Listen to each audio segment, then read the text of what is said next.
Hello students, welcome to the channel English 360, and today we are going to do the third chapter from your class 10 English literature book First Flight, and the name of the chapter is Two Stories About Flying. So this chapter consists of two stories. The first one is his first flight, and the second one is Black Aeroplane, written by Frederick Forsyth, and his first flight is written by Liam O'Flaherty. So firstly we are going to do the first part, that is his first flight. Basically these two stories contain certain elements, common elements, like elements of risk and then elements of you can say courage, and then success, reluctance, you can also say. Okay, so these two stories contain quite common elements, so because of that these two stories have been clubbed together. So the very first story is about a young seagull who is afraid to fly. Okay, there is a young seagull in the family of seagulls, and he is afraid to fly. His family wants him to fly, but he is quite afraid. He thinks that his wings would not support him and he would fall down into the sea and he would die. And this fear gets better of him, and he is unable to fly due to this extreme fear. Then how does he make his first flight? Who encourages him? So this story is all about that. तो चलिए हम ये story पढ़ते हैं. His first flight. The young seagull was alone on his ledge. His two brothers and his sisters had already flown away the day before. तो जो छोटा सा सीगल था वो अपने लेज पे, लेज जो होता है चट्टान का एक बाहर निकला हुआ एक सिरा होता है, तो उसके ऊपर अकेला बैठा हुआ था, और उसके दो भाई जो थे और उसकी बहन थी वो एक दिन पहले उड़ना सीख गए थे. He had been afraid to fly with them. Somehow when he had taken a little run forward to the brink of the ledge and attempted to flap his wings, he became afraid. तो वो उनके साथ उड़ने से भी डर रहा था, और जैसे ही उसने कल कोशिश की थी कि वो भाग के थोड़ा सा उस जिस चट्टान के ऊपर वो बैठा हुआ था उसके किनारे तक गया, उस लेज के, और जैसे उसने अपने पंखों को फड़फड़ाने की कोशिश की, उसे फिर से डर सताने लगा और वो उड़ नहीं पाया था. The great expanse of the sea stretched down beneath, and it was such a long way down, miles down. और जब उसने उस चट्टान से नीचे देखा तो उसे दूर ही दूर तक समुद्र जो था वो फैला हुआ नजर आ रहा था, और ऐसा लग रहा था कि जैसे मीलों दूर तक, मतलब यही ये लंबी दूरी है. ठीक है, तो उसे डर लग रहा था कि कहीं वो गिरकर मर ना जाए. He felt certain that his wings would never support him, so he bent his head and ran away back to the little hole under the ledge where he slept at night. तो उसको ये बात sure लग रही थी कि उसके जो पंख है उसे सपोर्ट नहीं करेंगे, तो उसने डर के मारे क्या किया, उसने अपना सिर नीचे झुका लिया और जो लिटिल होल था उस लेज के अंदर जहाँ वो रह रहा था, दौड़ के उसके अंदर चला गया, और जहाँ पे रात को वो सो जाता है. Even when each of his brothers and his little sister, whose wings were far shorter than his own, ran to the brink, flapped their wings and flew away, he failed to muster up courage to take that plunge which appeared to him so desperate. तो यहाँ तक कि उसके भाई और उसकी छोटी बहन, जिसके पंख उसके पंखों की तुलना में काफ़ी छोटे थे, वो भी दौड़ के उस किनारे तक गए थे उस चट्टान के. उन्होंने भी अपने पंख फड़फड़ाए थे और उसके बाद वो उड़ने लगे थे, और लेकिन वो उस साहस को इकट्ठा नहीं कर पाया उड़ने के लिए, उस उछाल के लिए, जो उसे बड़ा डेस्परेट लग रहा था, बड़ा मतलब वो उसे कष्टदायी लग रहा था, प्रॉब्लमेटिक लग रहा था, लेकिन वो उसके लिए इतनी हिम्मत नहीं जुटा पाया था. His father and mother had come around, calling to him shrilly, upbraiding him, threatening to let him starve on his ledge unless he flew away, but for the life of him he could not move. तो उसके माता पिता जो थे seagull के, उन्होंने भी लाख कोशिशें की. उन्होंने उसके पास आके उसे तीखी आवाज़ में उसे चिल्ला के बोला, उसे डांटा, अपरेडिंग मीन्स कॉल्डिंग समबडी, और उसके बाद उससे ये धमकी दी कि अगर तुम उड़ने के लिए ट्राई नहीं करोगे तो हम तुम्हें इसी जो है वो चट्टान पर, इसी चट्टान के टुकड़े पर तुम्हें मरने के लिए हम छोड़ देंगे. ठीक है, लेकिन वो अपनी ज़िंदगी के डर से, मतलब फिर भी उसकी इतनी हिम्मत नहीं हुई. वो सोच रहा था कि वो मर जाएगा अगर उड़ने की कोशिश करेगा तो इसलिए वो अपनी जगह से नहीं हिल पाया. That was 24 hours ago. Since then nobody had come near him. The day before, all day long, he had watched his parents flying about with his brothers and sisters, perfecting them in the art of flight, teaching them how to skim the waves and how to dive for fish. और ये बात 24 घंटे पहले हुई थी, और तब से उसके पास कोई भी नहीं आया था. ठीक है, और पिछले दिन ही सारे दिन उसके माता पिता क्या करते रहे, उसके भाइयों को और उसकी बहन को तरह तरह की, मतलब उनको उड़ने के तरीके सिखाने लगे, उनको हर आर्ट में, उड़ने की हर कला में उनको परफेक्ट बनाने लगे. उनको ये सिखा रहे थे कि लहरों को छूते हुए कैसे निकल जाते हैं और कैसे फ़िश के लिए डाइव लगाते हैं. तो जैसे ये सीगल होता है वो उड़ भी सकता है और वो पानी पे फ्लोट भी करता है. तो ये समुद्र के पास पाया जाता है. He had in fact seen his elder brother catch his first herring and devour it, standing on a rock while his parents circled around raising a proud cackle. और यहाँ तक कि उसने अपने बड़े भाई को अपनी पहली मछली पकड़ते हुए भी देखा था. Herring is a kind of fish. और कैसे वो जो था उसको डिवोर कर रहा था, स्वाद के साथ उसे खा रहा था. एक चट्टान पे वो खड़ा हुआ और उसके पेरेंट्स जो थे वो बड़ी इस बात की खुशी मना रहे थे कि उनके बेटे ने पहली बार मछली पकड़ी है, और वो कैकल कर रहे थे, साउंड्स प्रोड्यूस कर रहे थे. And all the morning the whole family had walked out on the big plateau midway down the opposite cliff, taunting him with his cowardice.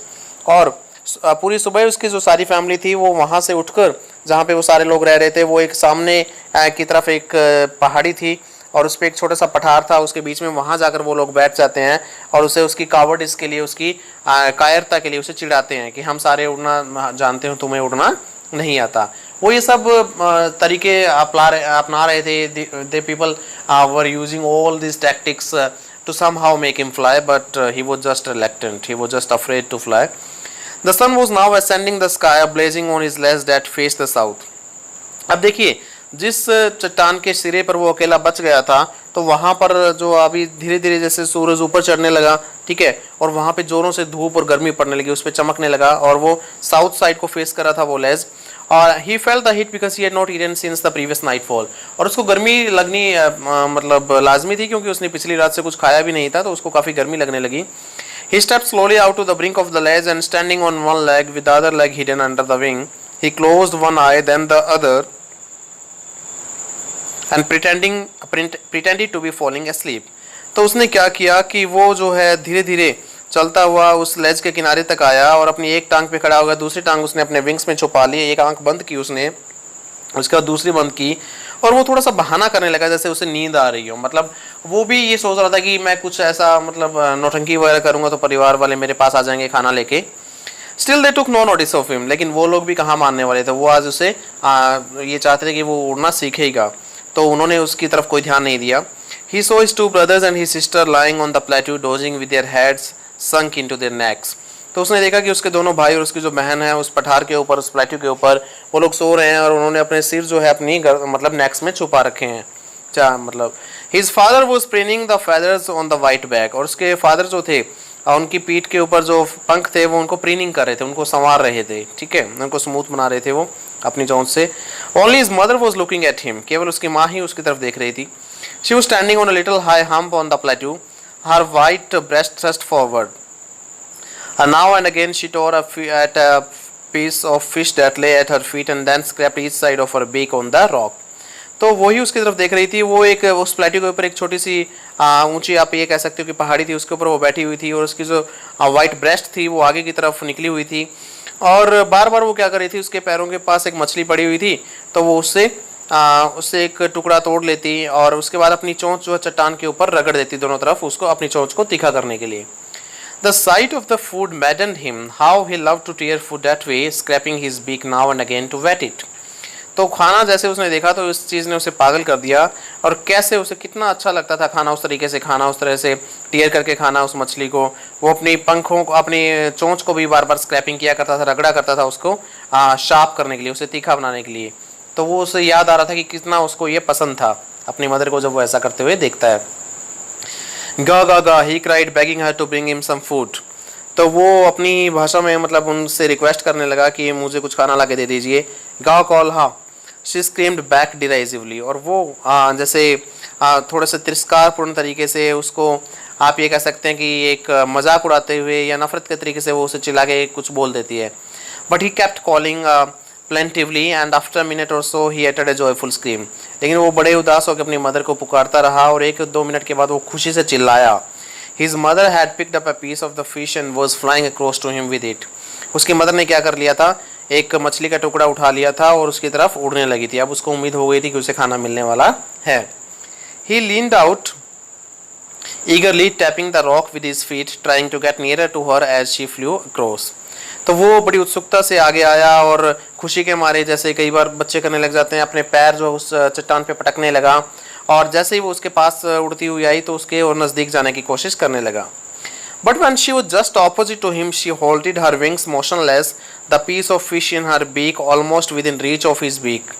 लेकिन जैसे ही वो उसके बिल्कुल सामने आई वो रुक गई. उसके पंख जो थे बिल्कुल मोशनलेस हो गए, एक ही जगह ठहर गई वो हवा में। और जो फिश का जो पीस था उसकी चोंच के अंदर, वो उसकी लगभग पहुंच के अंदर था। मतलब वो अगर चाहता यंग सीगल तो उस जो फिश का पीस था उसे वो ले सकता था अपनी मदर की चोंच से। He waited a moment in surprise, wondering why she did not come nearer, and then, maddened by hunger, he dived at the fish. उसने एक पल के लिए हैरान होकर सोचा कि मदर इतना पास आके मतलब और आगे वहां पे आके बैठ क्यों नहीं रहे जहाँ पे वो बैठा है। लेकिन वो भूख से पागल था, तो उसने क्या कर दिया, फिश को देख के मतलब उसकी तरफ छलांग मतलब डाइव लगा दिया। With a loud scream he fell outwards and downwards into space.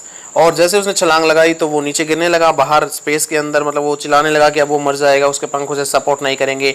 मतलब जिस चीज़ से वो डर रहा था वैसा कुछ होने लगा था। Then a monstrous terror seized him and his heart stood still. और तभी एक बहुत ही भयानक, एक डरावना डर ने उसे जकड़ लिया और उसका जो दिल था वो लगभग रुक सा ही गया। He could hear nothing, उसे कुछ भी सुनाई नहीं दे रहा था। But it only lasted a minute. The next moment he felt his wings spread outwards. लेकिन ये 1 मिनट तक ही चला था और अगले ही पल उसने क्या किया, उसने ये महसूस किया कि उसके जो पंख है वो बाहर की तरफ निकल रहे हैं, अपने आप ही स्प्रेड हो रहे हैं। The wind rushed against his breast feathers, then under his stomach and against his wings. और हवा जैसे उसे ऐसा मालूम हो रहा था कि हवा आके उसके ब्रेस्ट फेदर से टकरा रही थी, उसके स्टमक से, उसके पंखों से टकरा रही थी। He could feel the tips of his wings cutting through the air. और उसको लग रहा था कि उसके पंखों के जो टिप्स है आगे वाले सिरे जो हवा को चीरते हुए आगे बढ़ रहे हैं। He was not falling headlong now. अब वो जैसा उसको डर था सिर के बल नीचे गिर रहा था वैसा नहीं गिर रहा था। He was soaring gradually downwards and outwards. अब वो कभी नीचे की तरफ जा रहा था, कभी बाहर की तरफ जा रहा था, ऊपर की तरफ जा रहा था। इस तरीके से वो उड़ान भरने लगा था। He was no longer afraid. और अब वो डर नहीं रहा था। He just felt a bit dizzy. वो थोड़ा सा उसे चक्कर से आने लगे थे उसे सिर के अंदर।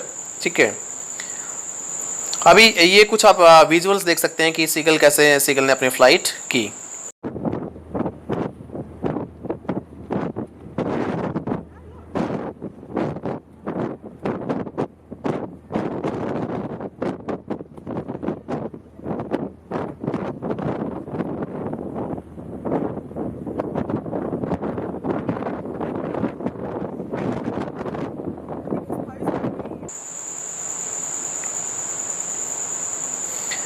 Then he flapped his wings once and he soared upwards.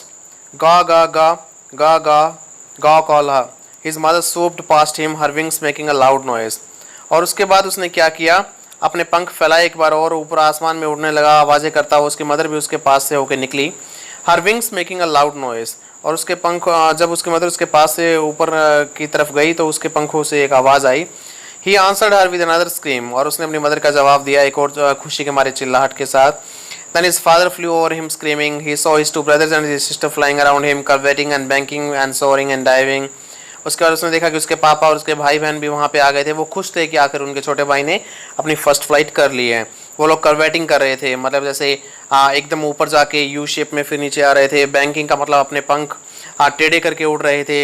And souring का मतलब ऊपर जाना, डाइविंग का मतलब पानी में डाइव लगाना। Then he completely forgot that he had not always been able to fly and commanded himself to dive and soar and curve, shaking shrilly. तो अब वो भूल गया था पूरी तरीके से कि वो कभी उड़ नहीं पा रहा था पहले। अब उसने अपने आप को शाबाशी दी इस बात के लिए कि, और इस बात के लिए भी तैयार किया कि वो अब डाइव लगाए, अब और ऊपर जा सकता है। अब वो मतलब आप ये कह सकते हो कि अलग अलग उड़ानें भर सकता है।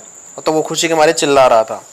He was near the sea now, flying straight over it, facing straight out over the ocean. He saw a vast green sea beneath him with little ridges moving over it, and he turned his beak sideways and cawed amusedly. तो वो समुद्र के नज़दीक था, इसके बिल्कुल ऊपर उड़ रहा था और उसने देखा कि उसके आगे एक बहुत ही विशाल जो है समुद्र, हरे रंग का समुद्र उसे दिखाई दे रहा था। उसकी छोटी छोटी लहरें उसके ऊपर चल रही थी और उसने अपनी चोंच साइड में की और वो आवाज़ें करने लगा खुशी के मारे। His parents and his brothers and sisters had landed on this green flooring ahead of him. They were beckoning to him, calling shrilly. तो जो ये ग्रीन फ्लोरिंग सी को जो बोला गया है कि ये एक हरा सा फर्श नज़र आ रहा था काफ़ी बड़ा, तो उसके पेरेंट्स और ब्रदर सिस्टर उस पर पहले ही लैंड कर गए थे और वो उसको भी इशारा कर रहे थे। They were beckoning to him. He dropped his legs to stand on the green sea. His legs sank into it. जैसे उसने अपने टांगे जो है उस समुद्र के ऊपर रखी, पानी के ऊपर सरफेस पे, उसका पैर जो है वो उसके अंदर डूबने लगे। He screamed with fright and attempted to rise again, flapping his wings.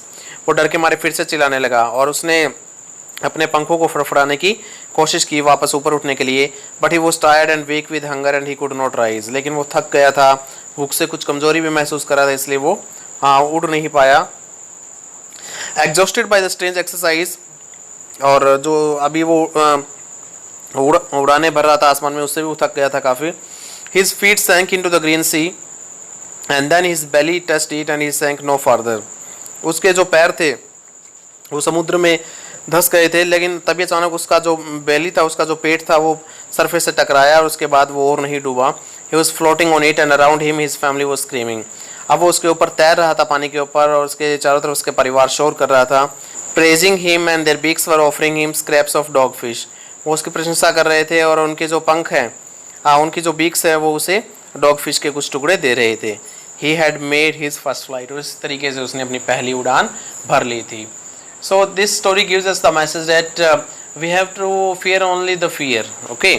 And if we face our fears, then our fears will not face us, and we'll be able to overcome any fear, and we'll be able to move ahead in our lives. So this was your first part of 2 stories about flying. Thank you.